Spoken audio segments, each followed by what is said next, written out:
Welcome to my mini blog. सबसे पहले मैं उठने के बाद मैं नहाने के बाद गई मैं नीचे जाकर मैंने अपने लड्डू जी को उठाया। लड्डू जी को उठाने के बाद मैं फिर मैंने अपने लड्डू जी को नहलाया। यहाँ मैंने अपने लड्डू जी नहला दिए थे। आज पहनाई थी मैंने पिंक कलर की ड्रेस। फिर की मैंने पूजा करने के बाद फिर गई मैं बाहर जोत जलाने और पूजा करने। बाहर पूजा करने के बाद फिर गई मैं सबसे ऊपर पूजा करने और मैंने पौधों को पानी दिया। फिर मैं सबसे ऊपर गई। सबसे ऊपर जाने के बाद मैंने व्यू देखा।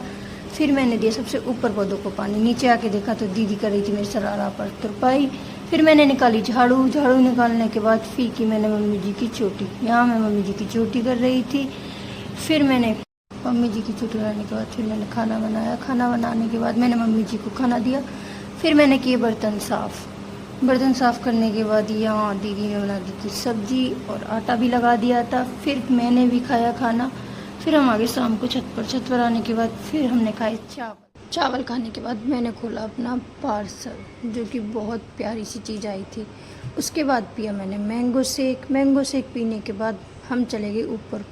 आज मौसम बहुत अच्छा हो रहा था, इसीलिए हम सब लोग आए थे ऊपर। मैं, दीदी और ये दीदी खींच रही थी फ़ोटो। इतने में मैं कर रही थी इनको परेशान। और फिर आ गई आरती दीदी, ये लेके आई थी चाय, ये कर रही थी मस्ती। ये अपने लिए और दीदी के लिए चाय लाई थी। ये दोनों पी रहे थे चाय। हम लोग यहाँ मस्ती कर रहे थे। हमें हो गया था वहाँ बहुत अंधेरा, मतलब रात सी हो गई थी। बहुत देर रुके हम छत पर। फिर वहाँ से आने के बाद मैंने खिलाया अपना लड्डू। ये बहुत ज़्यादा शैतानी कर रहा था, इसलिए मैंने इसकी की पिटाई। अंदर जाकर देखा तो पापा जी खा रहे थे खाना। यहाँ सब बच्चे खा रहे थे। मम्मी जी खिला रही थी लड्डू को। यहाँ सब लोग ये खाना खा रहे थे।